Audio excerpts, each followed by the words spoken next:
Alaykum rahmatullohi va barakatuh. Muzeylarida biz.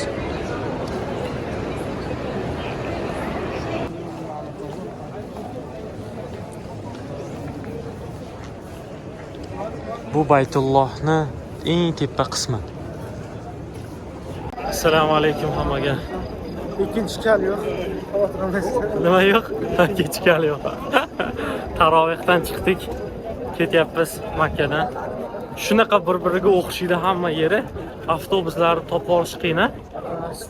Ayniqsa hojilar, yoshi katta hojilar mana ikkita paramizni ko'rdik. Bir-birlarini nima qilgan? Adashtirib qolishgan. Eli boshisi yo'q. Ay subhanalloh, hammaga sabr bersin, kuch-quvvat bersin. Ketishyapti mana hamma parkovkalarga, bu taraflarga ketishyapti. Bunaqa avtobuslar ko'p, hojilar qayoqqa borishni bilmaydi bor-ku. Men hozir mana shu yerda biz o'zimiz avtobusimizni kutyapmiz.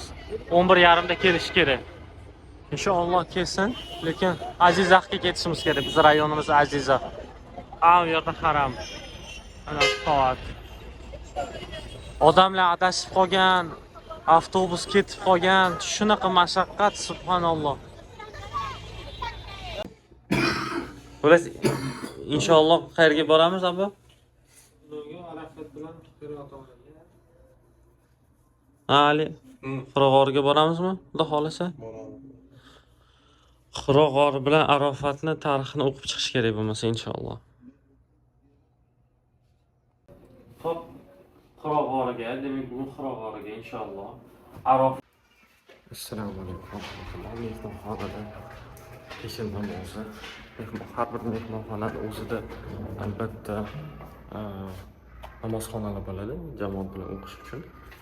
Ko'proq kimdir bomdod kulgurmasa yoki peshin namoz vaqti, mana shu vaqtda hamma tushib birga o'qishadi namozni.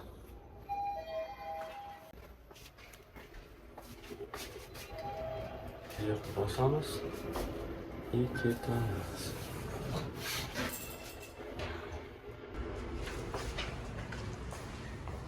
Sağımıza namazxona yetib o'chib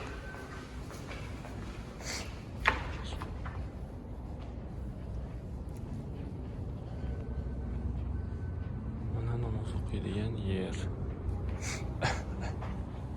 Bu yerda bemalol jamoat namozlari o'qiladi. Ichida tahoratxonasi ham, boshqa narsalari ham bor. Mana mehmonxona tashqari ko'rinishi. Bu ko'cha deyarli Makkaning hamma yeri mehmonxona. Har qadam. Bizning oilamiz tog' tarafiga qarab turgan.